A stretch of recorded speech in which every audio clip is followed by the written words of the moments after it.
Okay, quality's good. So we are going live. And hello, everybody. How are you all doing today? I am, as you can see, with my good friend Olly Richards. I was just telling Olly I'm hoping to hang out with him this summer if the UK opens up for me. And we are, of course, today going to be talking about Olly's excellent story learning course. So feel free to ask any questions on your mind that you might be wondering. You can click the link that you can see I put up here, or you can just click it directly in the description of this video and see some more information about it. But otherwise, I've got an extra window. I saw Tommy and Billy saying, you know, the traditional, you got to do this on the internet first to get your first comment in there. So I see your questions coming up here, and we can dive on in. So to kick things off, Olly, could you tell us what is story learning? So story learning, and first of all, thank you, Benny. Great to see you. Great to see everybody else. Story learning is a new method of learning languages that I created, which is all about learning languages through stories, not rules. And so in order to elaborate on this, I like to think of story learning as a natural way to learn languages, and it's the opposite of what you're used to at school. So if you remember from school, you're used to learning languages with rules, you've got grammar study, you've got like exercises and tests. With story learning, we don't do that. We have you reading a story right from day one. So you're reading and you're listening. And so what this means is that your brain is getting used to the language naturally. You are reading stories from day one, so you're enjoying it. It's fun. And we basically train you to get used to the language from the beginning. So it is, it is a very, very natural, very brain-friendly way of learning. Yeah, so for people who don't know, Olly has initially come out with some books that refer to this, and these books have just exploded across the world, and they're very, very popular. So obviously there's something to this concept of story learning. So when I think of language courses that I might have gone through, they may have had like quick stories, or there may have been, you know, a main character who went through like their touristy experience. So how is this different to those traditional learning methods? Like, how do you make stories more centerpiece to the learning process? Yeah. So my books are short stories. These are, people might recognize the covers because they're quite recognizable covers. This is the German and the Norwegian one. So these are graded readers. Those are what you referred to. And people they're used to graded. Everyone knows what a graded reader is. You know, you pick up a book of short stories and you practice your language by reading these stories, and they're simpler than normal. But what do you do if you are a beginner? Because if you're a beginner, you can't really pick up if you're learning Norwegian, you can't just pick up a book of Norwegian stories and start learning, because you need to have something under your belt first.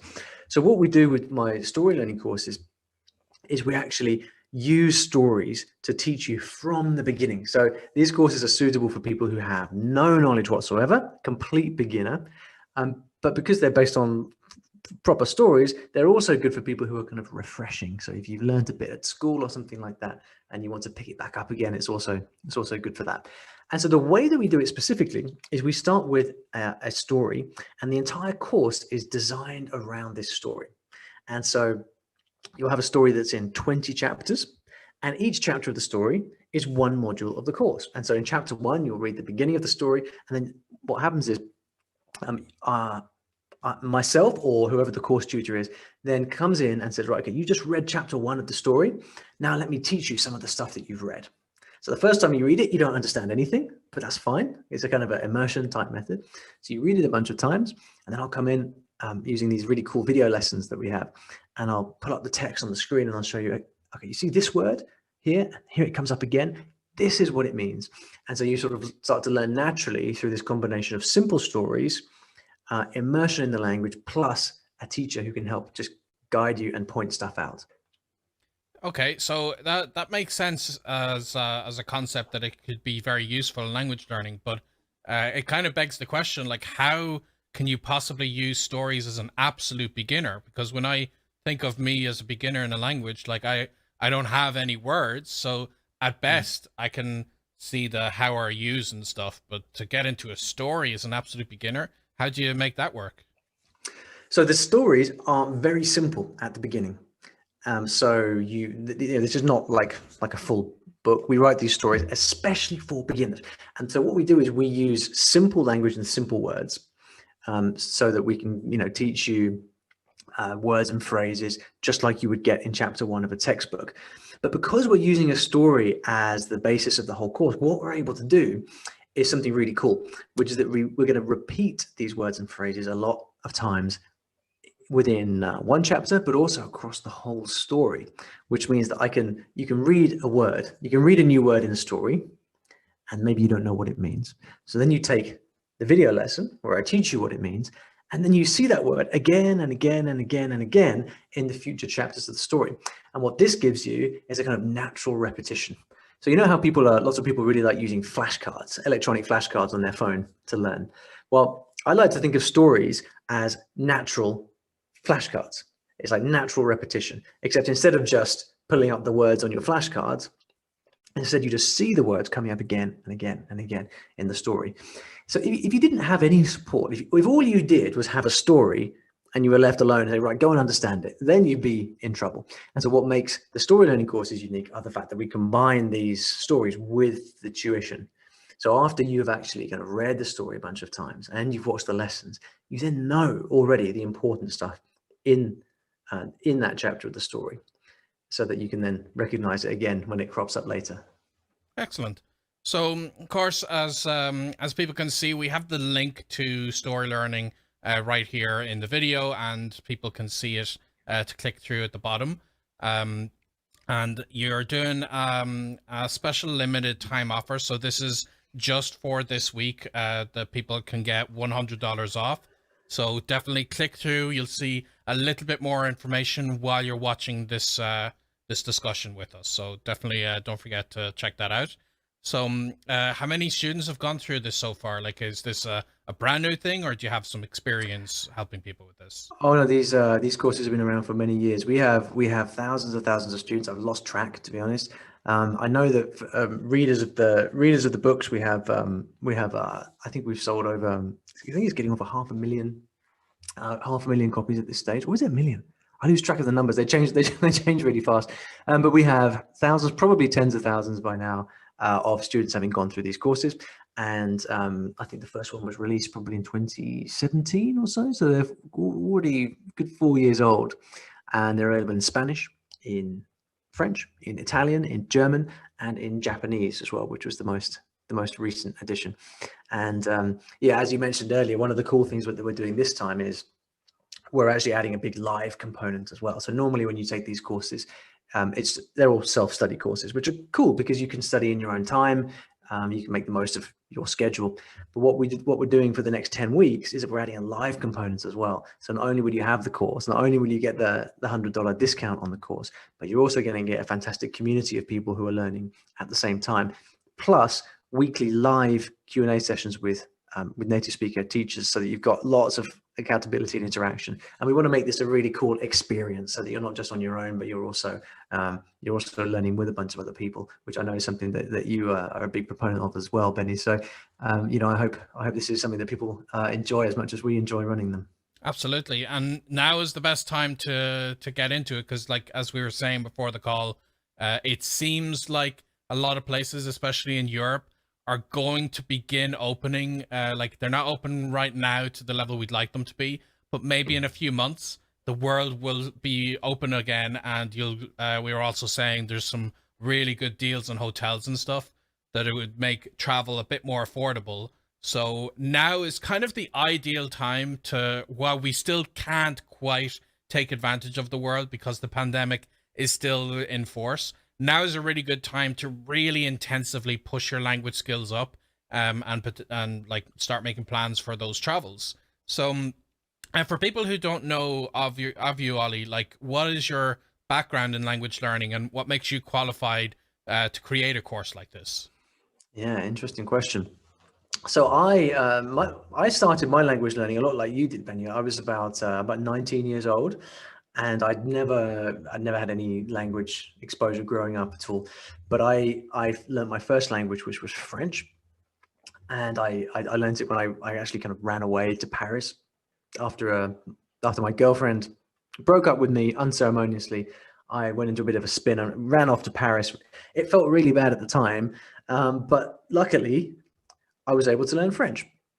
And I worked hard at it, tried lots of different methods, learned French, and that gave me the confidence to think, yes, I can learn languages. So then I went off and spent much of the next 10, 15 years learning different languages. I've learned 8 languages, and I enjoy recording videos of how I learn these different languages, which are all on my YouTube channel. But then after a while, I also became a language teacher. So I started working and teaching for the British Council, which is one of the biggest language organizations in the world. And then I became actually very highly qualified language teacher, and taught in Japan, in the Middle East. And then, so what I do with my courses specifically is I try to marry up that experience of, on the one hand, having learned lots of languages, but then on the other hand, having taught lots of languages as well. And that's what I try to, that's what I like to think makes my approach unique, in the sense that I don't just know how to learn languages, but I've also spent a lot of time teaching languages. So I like to think that the method that I've created really helps people learn in an effective way. You know, I'm not a big believer in the best method. I don't think there's a best method. Different things work for different people. And, you know, frankly, learning through stories is not going to be for everybody. If you're someone that doesn't like reading, for example, don't do this. This is not going to be for you. But if you are someone who really does like the idea of reading, or who really loves stories, then it'll be a really good fit. But yeah, all in all, one of the things that our students really most appreciate about this method is that it doesn't skirt around the edges. You know, you're not sort of tapping buttons on an app and looking at flashing lights. You're really getting knee deep into the language, and you're really engaging with the language in a very powerful, effective way that uses the most of your God-given talents, I guess, abilities. Yeah. So we're starting to get some questions coming in from people. So let's go through what they've been asking. Cool. Iana says that she actually has both books in Spanish that you've already produced, and didn't realize there are courses too. So for somebody who's already had a glance at your books, or like gone through your books, would this be a useful next step for them? Or what's the difference between the books and the course? Yeah, so the story learning courses, in the case of Spanish, it's called Spanish Uncovered. That's the name of the course. And this course covers A1 and A2. So it's perfect for beginners. It's perfect for false beginners or people who want to refresh. Yana, in your case, if you are already a strong intermediate student, this is probably not for you. We have other courses which are for intermediate level, but that's not what we're doing this time. So I think for you, this probably wouldn't be right. But you know, if you're interested in picking up a new language like Japanese, which is super fun, then that might be a good opportunity to try out a new language. Yeah, and that's addressed Monica's question, and she was actually asking if somebody's an intermediate level. So we're not going to be addressing that today, but we do have another question from Iana, and keep your questions coming, everybody. Iana's asking, how does this work for non-Latin script? And that's an interesting question, because you've begun the Japanese side of the this new story learning method. So how does that work for somebody who is completely new to Japanese and doesn't know how to read it? Great question. So yeah, we have Japanese Uncovered, and Japanese Uncovered is part of this special offer as well. So you can get $100 off Japanese Uncovered with this program, which starts next Monday. That's when we kick off. But actually, we're also working on Chinese, Turkish, Korean, and Russian, all of which have non-Latin scripts. So the answer is that it differs with each course because each language is unique. So take, for example, Russian. The Russian script is fairly simple to learn compared to, say, Chinese. And so with that, we will say, right, look, let's just learn the Russian script now at the beginning, because it's a little bit of work now, but then it just frees up everything after that. With Japanese, we take a different story. So Japanese has 3 different scripts. You have katakana, hiragana, and kanji.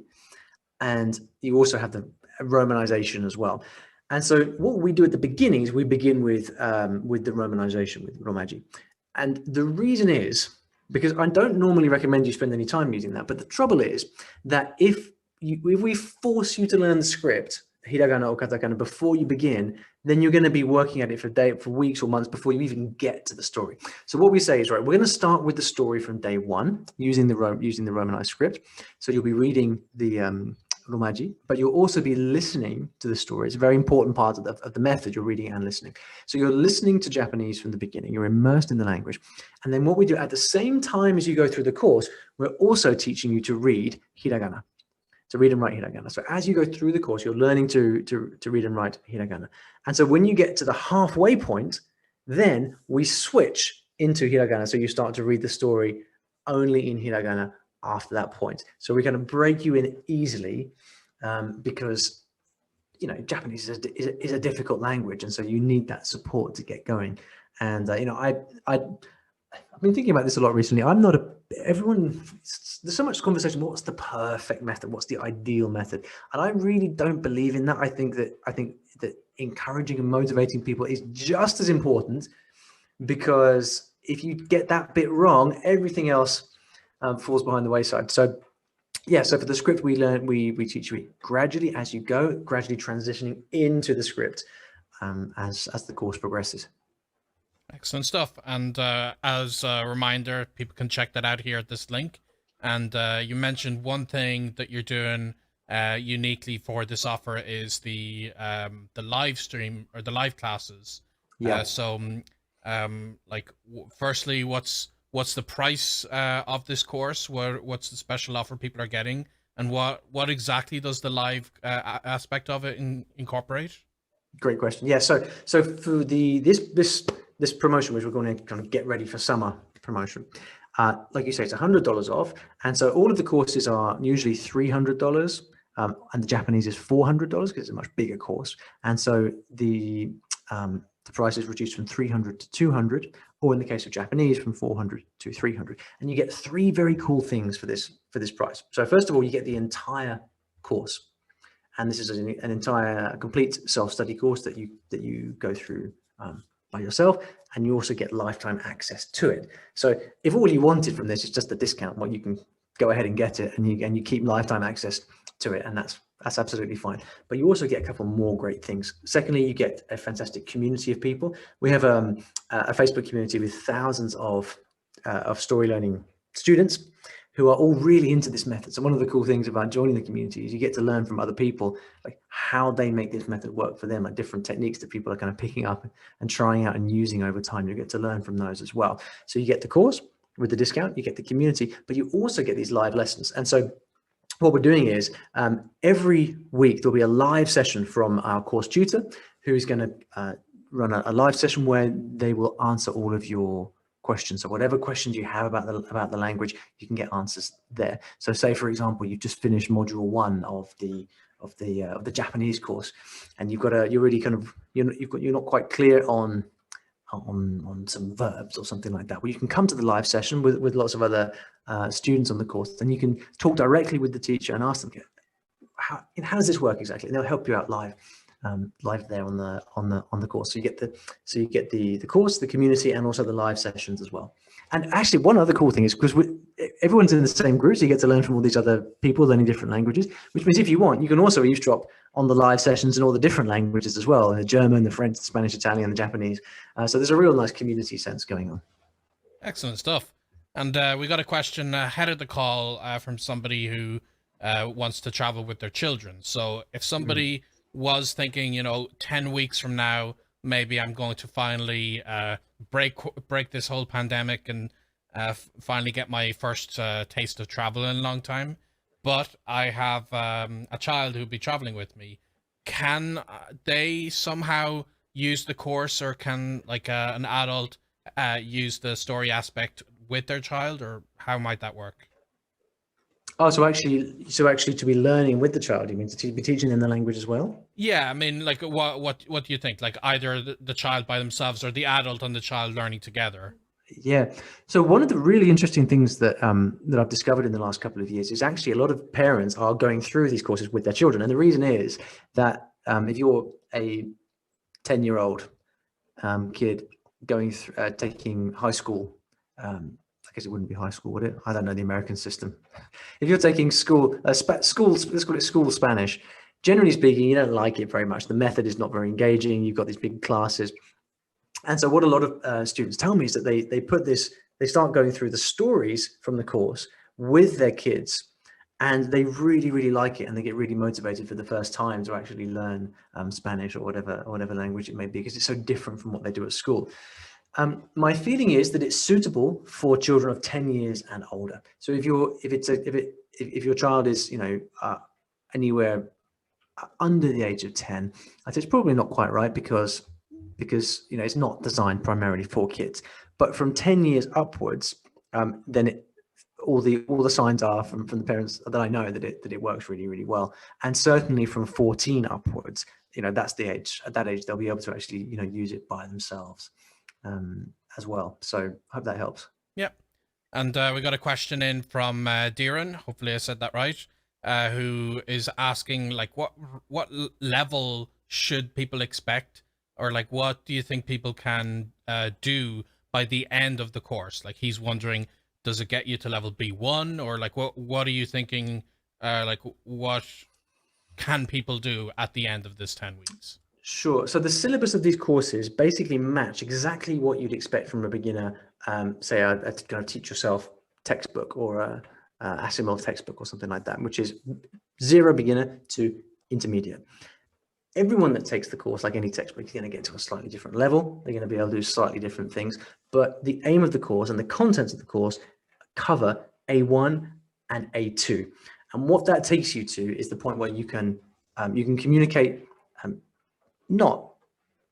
You're still going to make mistakes. You're still going to struggle from time to time, but you can communicate everything you need. You can understand a lot of stuff, and then it's really laying this foundation where you can then go on and study at B1 level, which is where you would focus more on fluency and raising your level. I think any program. One of the things that you see on these language textbooks is they say, buy the textbook and you'll be fluent by the end of the textbook.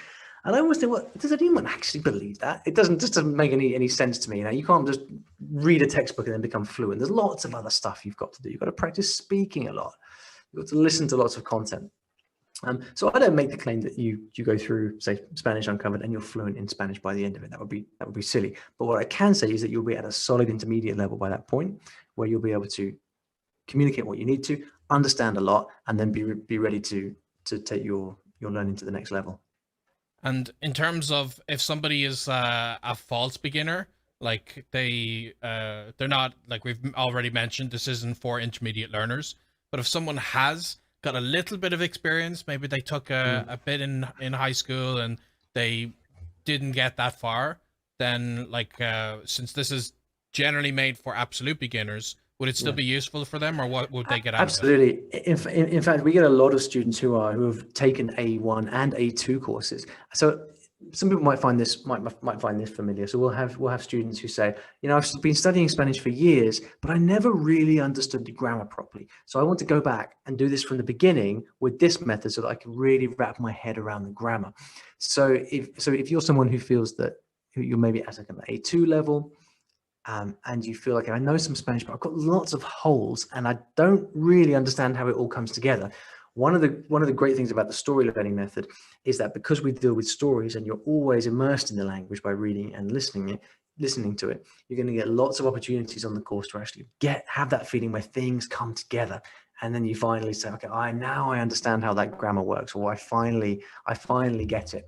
I've lost track of the number of comments and messages we've had saying, I finally understood this grammar point after 25 years of trying to learn it. So you'll find that if you are a false beginner, then this is gonna challenge you in quite a lot in different ways to how a beginner is going to be challenged. Excellent. And as a reminder, everybody, check out the link, the one I've got floating on the screen, or just click it in the description. You'll see everything that we're talking about today. It is a limited time availability that the price has been reduced, and this particular access is going to have the live version that Olly was talking about before. So check that out as we're talking about it. We've only a few more minutes, so please do make sure to ask any questions that are on your mind about it. But another thing that I'm curious about myself, Ollie, is like, what was your process for creating this course? Like, what did that look like in the back end? How did you decide Yeah. about the content? This thanks for asking this question, because that doesn't come up so much, and I personally, that's like one of the most interesting aspects for me. So I actually began with the story learning method by writing these books. They weren't as gorgeous as the ones that the teach yourself have been working on. At that point, they were quite rough and ready. But I began by writing these books of short stories, because that's like what I wanted myself as a learner. And so over time, like I noticed that the books were becoming really popular, and I started asking myself, right, okay, well, people really like this story learning stuff. They like it. They like the books. They like reading. How can I adapt this so that if you wanted to learn a brand new language from the beginning, that you could also do it with stories? And it wasn't obvious to me, because, like we were saying earlier, you can't just pick up a book and start reading if you're a beginner. So this is where I really kind of married together all of my teaching experience to try and think, okay, well, what do we know about language learning, and what do I know from, what does the research tell us, and then what do I know from my experience? So I knew a few things. I knew, right, okay, this has to be motivating and fun, because otherwise it doesn't work. There has to be lots of input. So even right from the beginning, people need to be immersed in the language as much as possible. It needs to be comprehensible. So the stories have to be kind of at an easy level for you when you're a beginner. We want to use lots of different modes of study. So we want to have reading and listening come together. And I'm a big fan of what's called guided discovery. So rather than spoon feeding you the information, say, well, here's the subjunctive, here's how it works. I like to say, well, go and read this chapter of the book, and then come back and we'll talk about how it works. And so kind of teaching you grammar by showing you, by pointing out things, helping you notice how things work. And so eventually I came up with this formula of having the story as the foundation. One chapter of the story is one module of the course. I thought, okay, that's how it has to begin. And then I started experimenting with adding these teaching videos afterwards, so that you begin by reading the story and then you have these teaching videos. I was really nervous at first, because I thought, well, it's going to be too hard for people. People aren't going to want to. It's going to be too scary for people to try and read a story right at the beginning. And I was thinking, oh, this is never going to work. But then we started running some trials. People really liked it, and then people really started loving it. And so eventually, it just became kind of obvious that it was working. And so that's when we really began to kind of build out the courses into the format they are today, and then add lots of new languages. Yeah, excellent. Very, very interesting. Like you said, it's an important question. Like, how does the back end work, and what's the story behind the courses? Okay. We got a little bit more of a general question from somebody here, about the importance of kind of finding the best time of the day that you feel you're at your mental peak for learning something like this. So, like, how would you discover that? Like, how did you create the steps for integrating learning into your day in the most ideal way? Yeah, so I have a blog post and a video on YouTube called "The 10 Rules of Story Learning," and this is where I kind of set out the 10 things you have to do in order to get story learning right. And rule number, I want to say 8. I think rule number 8 is door closed, phone off. And the idea here is that you want to shut out the world, get rid of your distractions, be by yourself so that you can focus. And so when I think about the question of, how do you find the right time of day, I don't think personally that the time of day really matters, unless you know that, I'm a morning person, or I'm a night owl. If you know that, then you've got the answer to the question. But I think the question is the answer is much more about how can you create the right conditions for learning to happen. So what time of day and where can you be somewhere where you can turn off your phone and you can close the door, sit by yourself, and actually study? For me, it's like 5 o'clock in the morning. That's how it works. As soon as the day starts,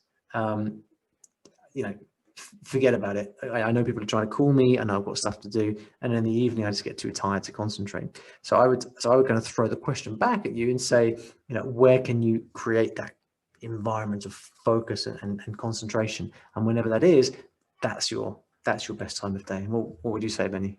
Yeah, absolutely. I mean, it is an experimental process. I've personally found the late afternoon, maybe after I've had a little siesta, is when I get like a burst of adrenaline. And the first thing in the morning used to be my peak time. Now I can't exist without coffee. I should probably wean myself off coffee to get that morning energy again. But it is a process of experimentation, and of course finding what fits in with your life, because if you have a family, then maybe getting up early gives you the quiet time that you need, like you said, that you can shut the door and turn off your phone and all that stuff. But yeah, for me, I've experimented, and I found that earlier in the day tends to work for my more focused things.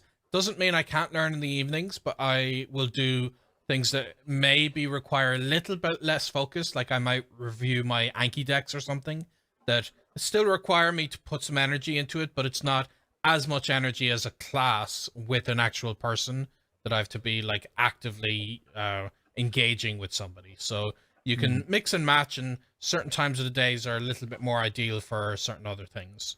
And we got other people saying that they'll probably like ping you with questions. So like as people check out the list, the link in the description, just click through on it. You'll be on Olly's website, and you can kind of send him a message like by navigating around there. If you have any further questions, then feel free to pass them on to Olly, just for the very short window that this is available for. It's just for the next few days that you can click this link, or the one in the description. And like I'll give you guys a chance to ask maybe one more final question, but in the meantime, the last one I'm seeing here is asking like what's the relationship between the story and learning vocabulary? Like how do you incorporate? You kind of alluded to spaced repetition earlier, and how does that really incorporate for people who struggle with vocabulary? So is the question, how do we teach vocabulary in the story, or how does the method help? Yeah, how does the method help? Because they're asking about the mutual relationship between the story and the vocabulary. Yeah, well, if you think about how vocabulary is normally taught, it's always taught in single items, right? Whether it's, at school, when I had my high school French lessons, the teacher would send us home with a list of 20 single words we had to memorize. And I would kind of do it by brute force, and I maybe enough to kind of pass the test at the end of the week, but then it would disappear, because learning single words or rote learning things in general is a very shaky foundation, and it's easy to forget. And the reason is that we're only using one tiny part of our brain. Now, story learning, because it relies on stories, has a very interesting side effect, which is it lights up all these different parts of your brain. Because not only are you looking at lists of words, but you're hearing the words as well from the audio. You're using lots of different parts of the brain, because when you read a story, what happens is, this is super interesting, your brain experiences the story as if it were happening to you. So if you read about someone in a story crying, then the part of your brain that's associated with crying will show activity, and you can show this in brain imaging scans. And so one of the most magical things about stories is that they help use your entire brain to engage in the learning process. And what that means is the different parts of your brain are joining up. You're creating these new links from different parts of your brain. And links in different parts of your brain are what create memories. So long-term memories are formed by lots of different parts of your brain joining up. So a word that you might know, together with an experience you had in Rome last year, together with a childhood memory, when these things join together, that's when memory is formed. And so all of which is to say that learning through stories gives you words in context, and it gives them meaning, which makes it a lot easier to remember. And so if you've struggled to learn vocabulary in the past, then this might just be the thing that kind of brings it all together and helps you remember it. No, it's absolutely true. Any kind of emotional impact, and like you said, the brain scans would show, if we're even reading about someone's emotional experience, that really helps to burn that word into your brain, I found. So I'd absolutely agree with that. Okay, so as we wrap up, just for people who missed the very beginning, can you give us a summary of what is story learning and what's the offer people are getting for just this week if they sign up?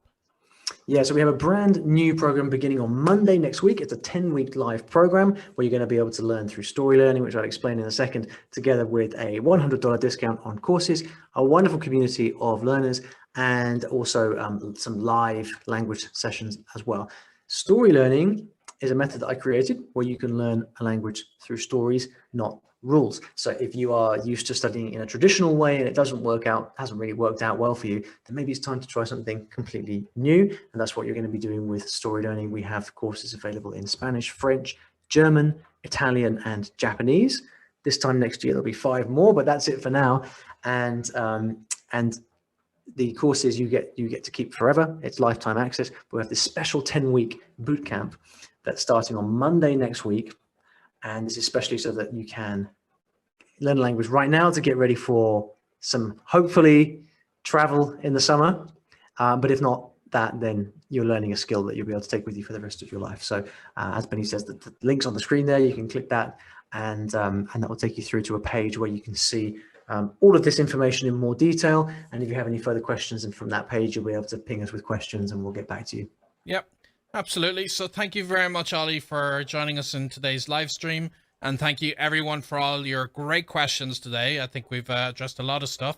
As we've been saying, just check out Olly's stuff. If you're watching this in the replay, then you'll still see the link just for a couple more days. And I'm a big fan of story learning. I've got Olly's books here with me, and I've kind of had a chance to see his course that goes into much more detail because, like he said, he created the books first, and this is an expansion from that. So it really has a lot more of a multimedia impact that you would expect to get out of these stories. And I can highly recommend it. So definitely check it out, everybody. You can get it at this discount just for this week. Now is the best time to learn a language before the world can open up again and we truly get to use it.